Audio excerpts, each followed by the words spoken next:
আজ থেকে বহু বছর আগে এ দুনিয়ার বুকে ইসলাম নাম ছিল না কোথাও কোনো মানুষের মুখে।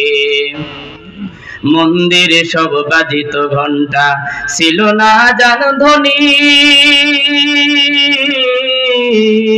সে আধার জগতে এসেছিলেন সাদিক রব্বানি। কে দিল রে সূর্যের মাঝে এত সুন্দর আলো, কে দিল রে দিনের শেষে অন্ধকারে কালো। কে দিল রে চিকন ডালে বড় বড় কদু,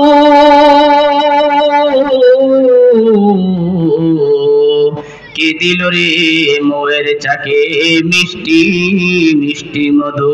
কে দিল রে ডাবের ভিতর মিষ্টি মিষ্টি পানি, যে দিয়েছে তারি মোরা রব হিসাবে জানি। লা ইলাহা ইল্লাল্লাহ, সবাই জিকির করি লা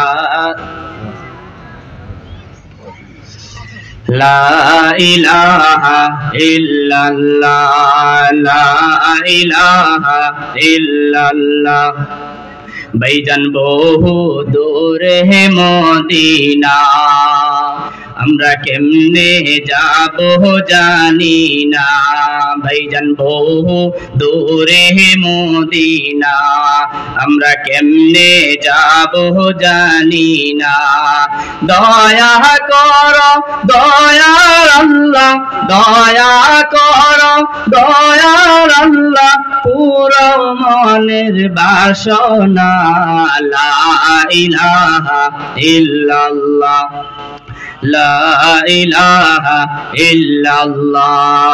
আসিয়া খেলে প্রেমের খেলা, আসিয়া খেলে প্রেমের খেলা, ফেরাউন দেয় তার কত জ্বালা। আসিয়া খেলে প্রেমের খেলা, ফেরাউন দেয় তার কত জ্বালা। আরশ থেকে আল্লাহ বলেন, আরশ থেকে আল্লাহ বলেন, খুলে দাও বেহেশতেরি তালা। লা ইলাহা ইল্লাল্লাহ, লা ইলাহা ইল্লাল্লাহ। সবাই জবান খুলে পড়ি লা ইলাহা ইল্লাল্লাহ, লা ইলাহা ইল্লাল্লাহ। রহমাতুল লিল আলামিন নবী, রহমাতুল লিল আলামিন নবী, কোরআনে প্রমাণ। সবাই জবান খুলে পড়ি রহমাতুল লিল আলামিন নবী, কোরআনে প্রমাণ।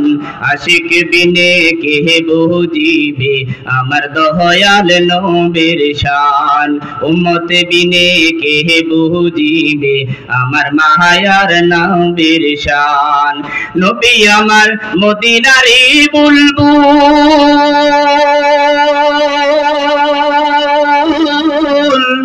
আমার আল্লাহ ভালোবেসে নামটি দিলেন হাবিবে রাসূল। আল্লাহু আকবার। নবী আমার মদিনারি বুলবুল, আমার আল্লাহ প্রেম করিয়া নামটি দিলেন মুহাম্মদ রাসূল। সেই নবীকে ভুল বুঝিলে, ওই নবীকে ভুল বুঝিলে থাকবে না ঈমান। আশিক বিনে কে বুঝিবে আমার দয়াল নবীর শান, উম্মত বিনে কে বুঝিবে আমার মায়ার নবীর শান। রহমাতুল লিল আলামিন নবী, রহমাতুল লিল আলামিন নবী, কোরআনে প্রমাণ। আশিক বিনে কে বুঝিবে আমার দয়াল নবীর শান, উম্মত বিনে কে বুঝিবে আমার মায়ার নবীর শান। আলহামদুলিল্লাহ। সম্মানিত হাজিরিন, আজকের মাহফিলে উপস্থিত হতে পারে আমরা খুশি না বেজার? কি বাগান, খুশি না? এটা একটা জান্নাতের বাগান, খুশি। সবাই খুশি তো ইনশাআল্লাহ? কম না বেশি? বেশি। যদি আমরা হয়ে থাকি আমরা খুশি বেশি, তাহলে আমরা আওয়াজ দিব তো সবাই বেশি ইনশাআল্লাহ? দিব তো ইনশাআল্লাহ? যদি আওয়াজ দেন বেশি, আল্লাহ রাব্বুল আলামিন সবাইকে বানাইয়া দিবে জান্নাতুল ফেরদাউসের অধিবাসী বলে সুবহানাল্লাহ। সম্মানিত হাজিরিন, এই জন্য আমরা, এটা একটা জান্নাতের বাগান, এই জন্য এই জান্নাতের বাগানে আমরা বসছি। সবাই দোয়া করবে আল্লাহ রাব্বুল আলামিন যা বলবো আপনাকে আমাদেরকে সবাইকে যাতে করে এই কথাগুলোর উপরে আমল করার তৌফিক দান করে, সবাই বলি আমিন। সম্মানিত হাজিরিন, আল্লাহ রাব্বুল আলামিন যে আয়াতুল কারিমা, যে কোরআনুল কারীম নাজিল করেছেন নবী মুহাম্মদুর রাসূলুল্লাহ সাল্লাল্লাহু আলাইহি ওয়াসাল্লামের উপর, এই নাজিলকৃত কোরআন আল্লাহ রাব্বুল আলামিন যে নাজিল করেছেন 114 খানা সূরা আছে, আছে না ভাই? 114 খানা সূরা আছে। এই 114 খানা সূরার মধ্য থেকে 49 নাম্বার সূরা, সূরার নাম হলো সূরাতুল হুজুরাত। কি নাম? সূরাতুল হুজুরাত।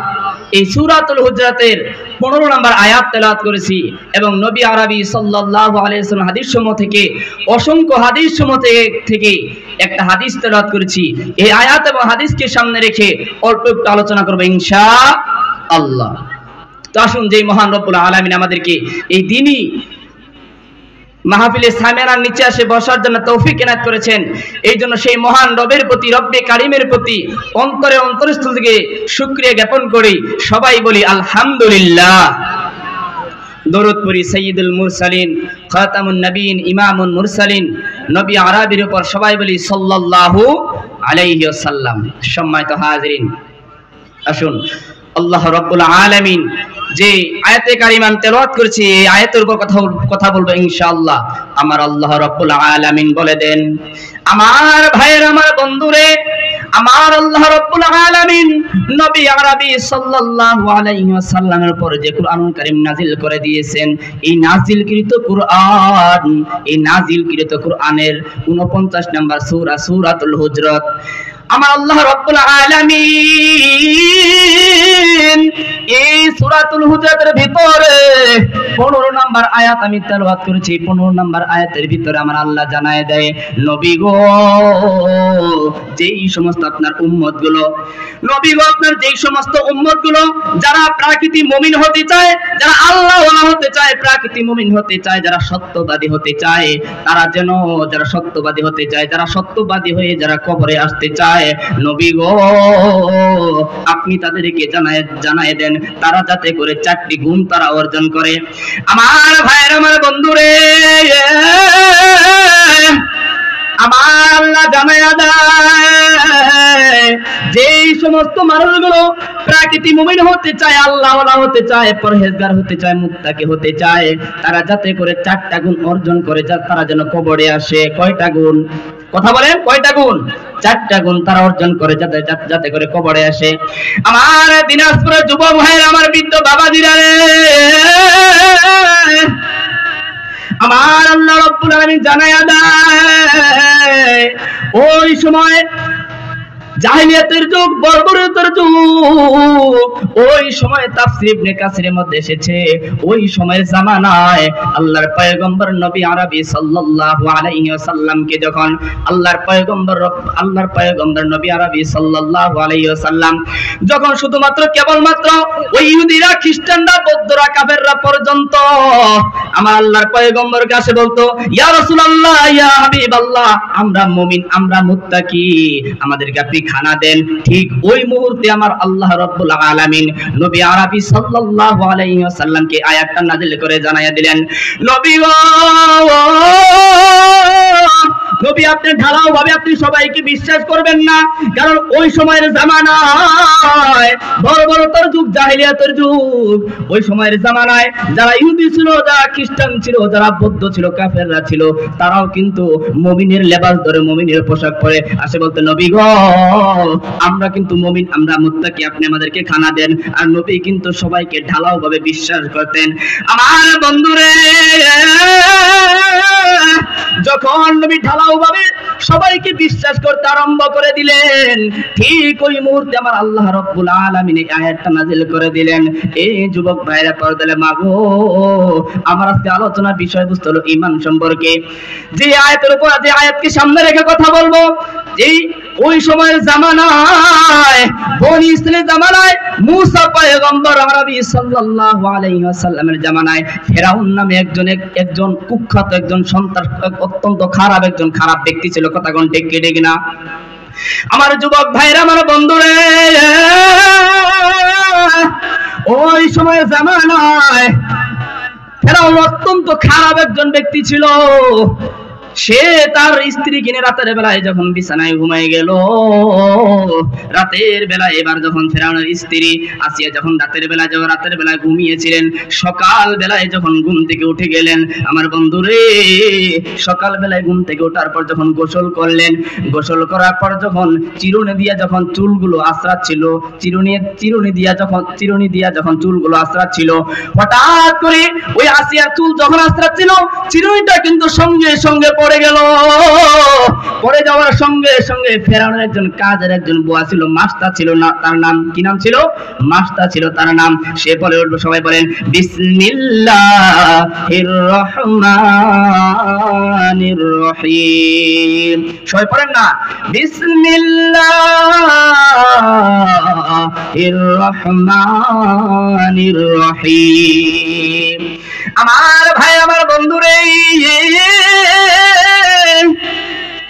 এবার যখন ওই ফেরাউনের কাজের বুয়া মাস্তা যখন বিসমিল্লাহির রহমানির রহিম পড়ে উঠলো, আমার ভাইয়েরা, এবার ওই ফেরাউনের মাথাটা গরম হয়ে গেল। কি ব্যাপার?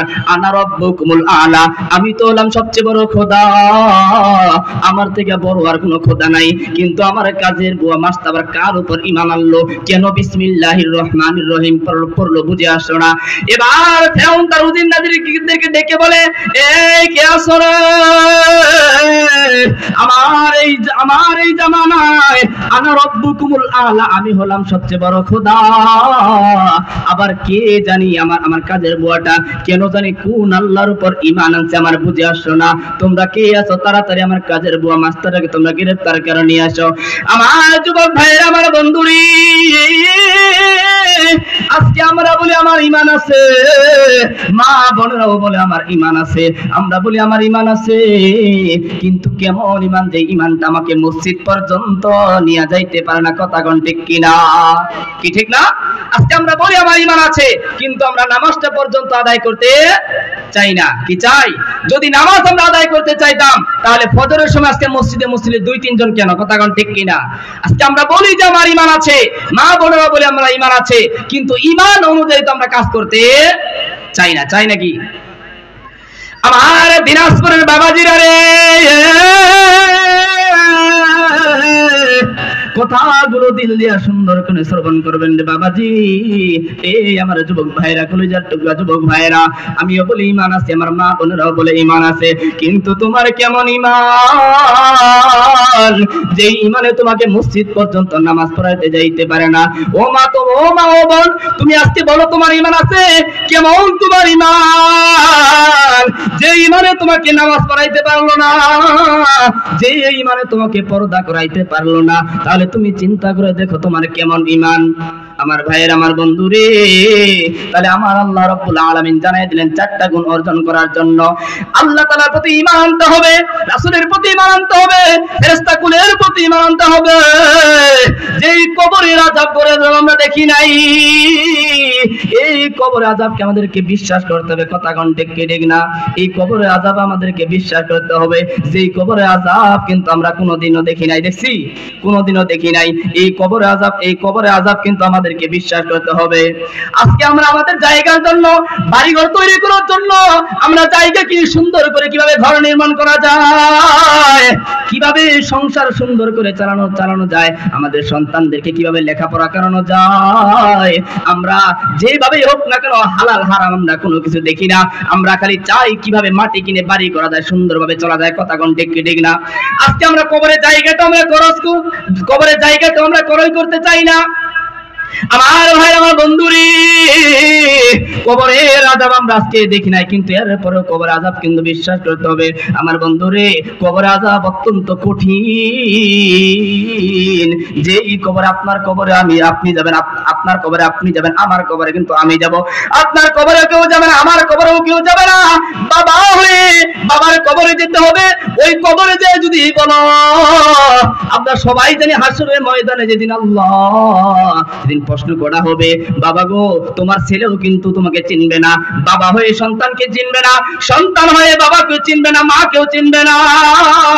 তোমার কবরে তোমাকে যেতে হবে, আমার কবরে আমাকে যেতে হবে বাজান রে। ওই কবরের মধ্যে যখন লাশকে যখন শোয়ানো হবে আমার বাজান রে, ওই কবরের মধ্যে শোয়ানোর পর এমন ভাবে যদি তুমি বদকার হয়ে থাকো, যদি তুমি আল্লাহ আল্লাহ রাসূল না হয়ে থাকো, যদি তুমি কোনো নেকি অর্জন করতে না পারো,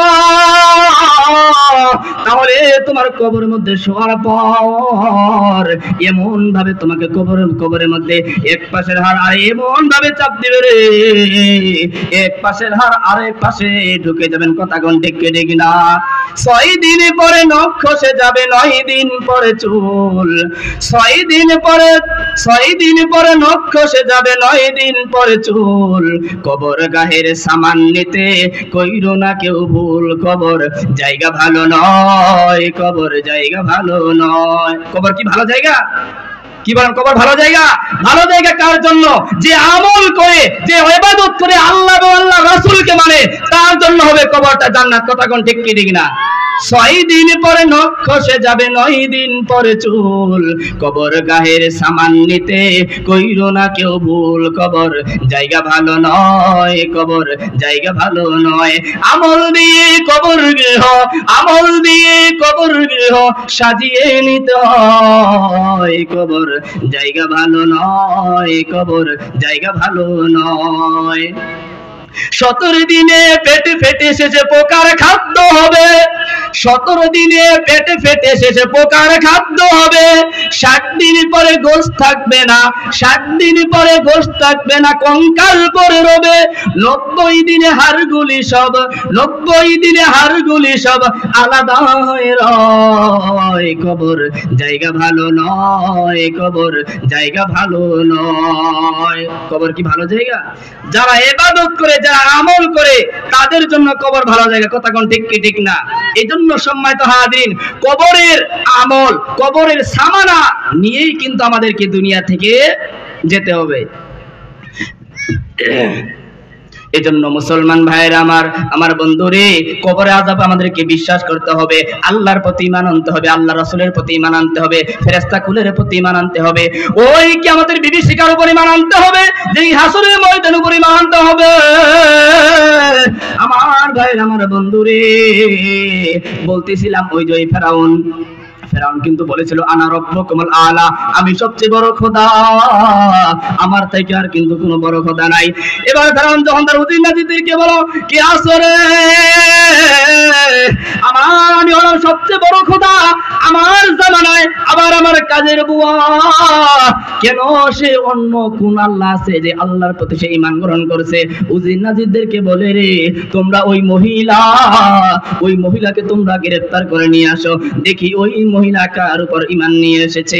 এবার যখন ফেরাউন যখন কথা বললো, ওই উজির নাজিরদেরকে যখন বলতে বললো তোমরা ওই মহিলাকে গ্রেফতার করে নিয়ে আসো, এবার ওই ফেরাউন উজির নাজির এবার যখন ওই মহিলাকে গ্রেফতার করে নিয়ে আসলো, আমার বাজান রে, আজকে আমরা সবাই বলি আমার ঈমান আছে, আমরা সবাই বলি আমার ঈমান আছে, কিন্তু ঈমান থাকার পরেও আমরা বলি ঈমান আছে, মসজিদের মধ্যে নামাজ আদায় করি, এরপরেও আমরা সুদে ঘুষে জড়িত। কথা কোন ঠিক কি ঠিক না? কি ভাবেন আছি না? আজকে আমরা বলি আমার ঈমান আছে, নামাজ আদায় করি, কিন্তু সুদও খাই, ঘুষও খাই। কি খাই কি খাই না?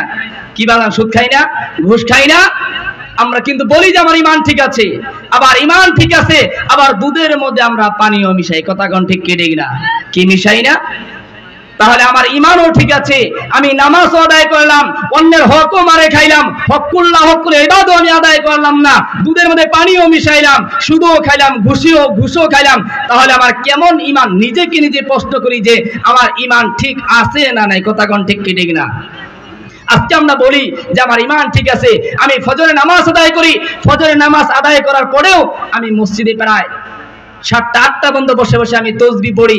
আবার দেখবেন ওই আল্লাহর বান্দা মসজিদ থেকে বের হওয়ার পর মানুষের সোজা আলটা কাটে বাঁকা করে, কি করে না, কি করে না? তাহলে ওই আল্লাহর বান্দা নামাজও পড়ে, আবার বলে ইমানও আছে, কিন্তু মানুষের সোজা আলটা কাটে বাঁকা করে না? আবার দেখুন ওই আল্লাহর বান্দা নামাজ আদায় করছে, বিকালবেলা গাভীর দুধ নিয়ে বাসায় যাবে বা বাসা থেকে বাজারে যাবে, দেখবেন যাওয়ার পর দুধের মধ্যে পানি মিশায়। এমন আল্লাহর বান্দা আমাদের সমাজে নাই? অহরহ অনেক আছে। আজকে আমরা সুদের কাজে জড়িত, বিভিন্ন ব্যাংকের মধ্যে দেওয়া আছে, দেখবেন ব্যাংক কর্মকর্তারা তারা আজকে বিভিন্ন ব্যাংকের মধ্যে তারা দিয়ে রাখছে যে এত টাকা রাখলে আপনাকে এত টাকার উপর ইন্টারেস্ট দেওয়া হবে। কি কথা কোন ঠিক কি ঠিক না? ইন্টারেস্ট বলে, তারা সুদ বলে না। কি বলে না? সুদ বলে না। এখন গ্রামগঞ্জের মানুষরা চিন্তা করলো যে ইন্টারেস্ট মনে হয় এক জিনিস, সুদ মনে হয় আরেক জিনিস। কথা বলেন, ইন্টারেস্ট এক জিনিস, সুদ কি আরেক জিনিস না একই জিনিস? কথা বলেন, একই জিনিস না বাবা? যার নাম সুদ তার নামে কি ইন্টারেস্ট। আজকে নাম দিয়েছে ঘুষ খায়, চাকরি করে 50,000 1 লাখ টাকা বেতন, এরপর টেবিলের তল দিয়ে ঘুষ খায়। খায় কি খায় না? আজকে তারা ঘুষের নাম দিয়েছে স্পিরিট মানি। কথা বলেন, কি মানি? স্পিরিট মানি। সম্মানিত হাজিরিন, মনে করেন আপনাকে একটা প্লেটের মধ্যে ভাত দেওয়া হলো, আমরা ভাত খাই না ভাই? যখন আমরা প্লেটের মধ্যে ভাত নিব, তখন দেখবেন অনেকে আমরা 3-4টা তরকারিও একবারে নিই, ডাল ভর্তা শাক কিনেই না। এখন যদি এই প্লেটের মধ্যে আপনাকে ভাত দেওয়ার পর শাক সবজি ডাল সবকিছু দেওয়া হলো, দেওয়ার পরে যদি একটু ছোট বাচ্চার পায়খানা ওই ভাতের মধ্যে দেওয়া হয়, কেউ ভাতটা খাবো বাজান? কথা বলেন, কেউ খাবো? কেউ খাবো না। কেন খাবো না? কেন খাবো না? হালাল জিনিস, কিন্তু হালাল জিনিসের সাথে হারাম মিশে গেছে, এই জন্য আমরা কেউ খাবো না।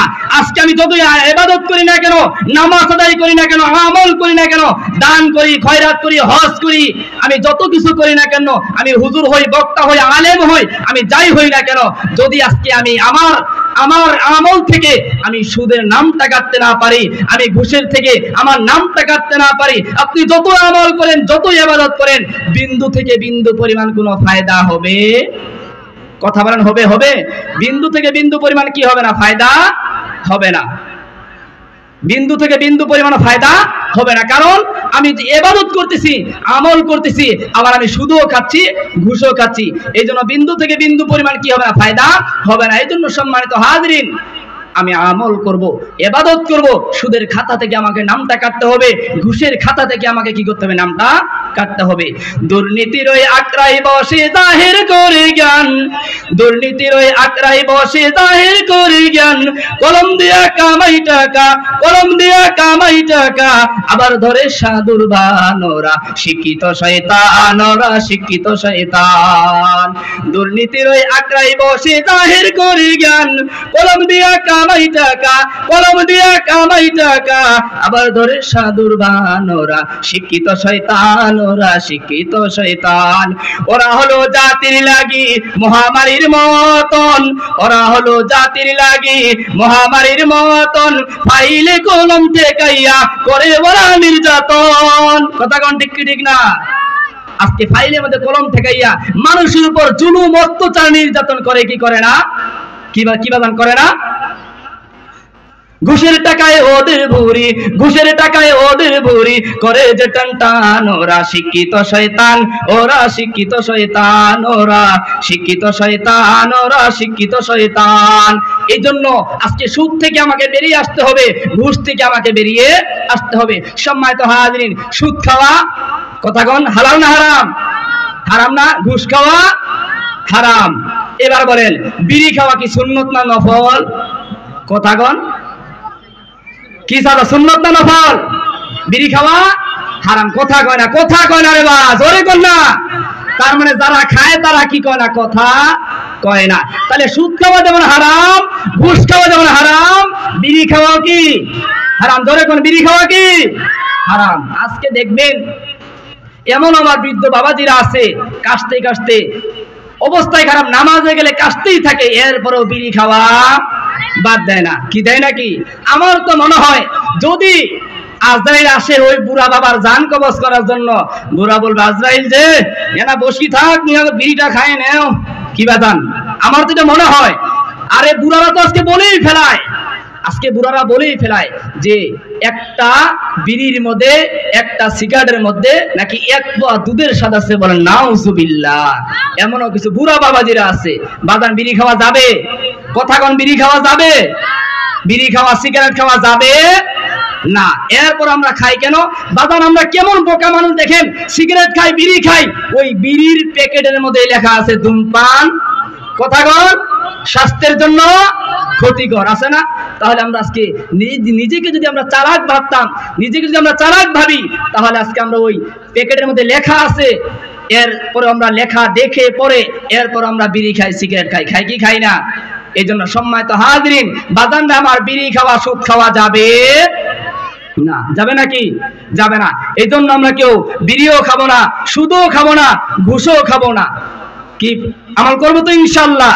আমার ভাইয়েরা, আমার বন্ধুরে, আমার বাজান রে, এইবার যখন ওই যে ফেরাউন আমরা ভুলে গেছি, ওই ফেরাউন এবার তার উজির নাজিরদেরকে বলল, ওই মহিলাকে এবার গ্রেফতার করে নিয়ে আসো। আমার ভাইয়েরা, আমার বন্ধুরে, এবার যখন ওই মহিলাকে যখন গ্রেফতার করে নিয়ে আসা হলো, এবার ওই ফেরাউন তার স্ত্রীদেরকে বলে, কে আছো তোমরা? তোমরা এবার একটা কড়াই বানাও, কড়াই। এবার ওই মিস্ত্রি বলে, ফেরাউন কড়াই বানাবো, মাছ ভাজা করা কড়াই না গোস্ত রান্না করা কড়াই? এবার ওই ফেরাউনকে বলতেছে, আমি মাছ রান্না করা কড়াই বানাবো না গোস্ত রান্না করা কড়াই বানাবো? এবার ফেরাউন বলে, না রে মিস্ত্রি, না, কোনো মাছ ভাজা করা কড়াইও না, কোনো গোস্ত রান্না করা কড়াইও না, এমন একটা বড় কড়াই বানাবি যেই কড়াইয়ের মধ্যে মাছও রান্না করা হবে না, গোস্তও রান্না করা হবে না, বরং ওই কড়াইয়ের মধ্যে মানুষকে তেলের মধ্যে ভাজা হবে। নাউজুবিল্লাহ। আমার দিনাজপুরের যুবক ভাইরা, এবার যখন ওই বড় একটা কড়াই বানাইতে বললো, কড়াই, এবার যখন অত্যন্ত বড় একটা কড়াই বানাইলো, আপনারা সবাই জানেন আমাদের মা বোনেরা যখন ওই তেলের মধ্যে মাছ ভাজে, বিভিন্ন প্রকারের সেন্ট আসে কি আসে না? আসে না? আবার গরম তেলের মধ্যে যদি ওই মাছটা ছেড়ে দেওয়ার পরেও কিন্তু এমন একটা শব্দ হয় কি হয় না? আমার ভাই, আমার বন্ধুরে, এবার যখন ওই ফেরাউন বলল, এমন বড় একটা কড়াই বানাও, ওই কড়াইয়ের মধ্যে তেল দিয়া ওই যে মহিলা, যেই মহিলা আল্লাহ তাআলার প্রতি ঈমান নিয়ে এসেছিল, কিন্তু ফেরাউন বলেছিল আনা রব্বুকুমুল আলা, আমি হলাম সবচেয়ে বড় খোদা। এবারে ফেরাউন বলতেছে, আমি হলাম সবচেয়ে বড় খোদা, আমার পরে তার কোনো খোদা নাই। কিন্তু ওই কাজের বুয়া মাস্টার কোন আল্লাহর প্রতি ঈমান আনলো? ওই মহিলাকে যখন গ্রেফতার করার অনুমতি দিয়েলো বাজান রে, এবার যখন ওই মহিলার 7টা সন্তান ছিল, ওই মহিলাকে 7টা সন্তান সহ যখন গ্রেফতার করা হলো, ওই মহিলাকে যখন 7টা সন্তান সহ ওই ফেরাউন যখন গ্রেফতার করে নিয়ে আসা হলো, আমার ভাইরা, আমার বন্ধুরে, ওই মহিলাকে জিজ্ঞাসা করে, তুমি কি ঈমান ছাড়বা নাকি? ওই গরম তেলের মধ্যে তোমাকে মারা হবে। এবার ওই মহিলা বলে, না রে না, আমি যে আল্লাহ তাআলার প্রতি ঈমান আনছি, আমি ঈমানটা ছাড়ার জন্য আমি ঈমান আনি নাই। তুমি যত বড় কড়াই বানাও না কেন, তুমি আমাকে মারো, আমার সন্তানকে মারো, মনে রাখবা আমি একবার যে আল্লাহর প্রতি ঈমান আনলাম, আমার যতদিন আমার হায়াত বেঁচে থাকবে ততদিন পর্যন্ত আমি ঈমান ছাড়ব না। সুবহানাল্লাহ। তাহলে কেমন ঈমান নিয়ে আসছে ওই মহিলা? আজকে আমরাও বলি ঈমান আছে। এই জন্য পর্দালে মাগো, তুমিও বলো তোমার ঈমান আছে, আমিও বলি আমার ঈমান আছে। আজকে কেমন ঈমান? যে ঈমানে তোমাকে পর্দা করাইতে পারে না, যে ঈমানে তোমাকে নামাজ পড়াইতে পারে না, যে ঈমানে তোমাকে হকুল ইবাদত তোমাকে আদায় করতে পারে না। মনে রাখবা, আমার ঈমানে যদি আমি নামাজ আদায় করতে না পারি, আমার ঈমানে যদি আমি পর্দা করতে না পারি, তাহলে মনে রাখবা আমার ঈমান এখন পর্যন্ত পরিপূর্ণ হয় নাই। কথা কোন ঠিক কিনা? আমার বাজান রে,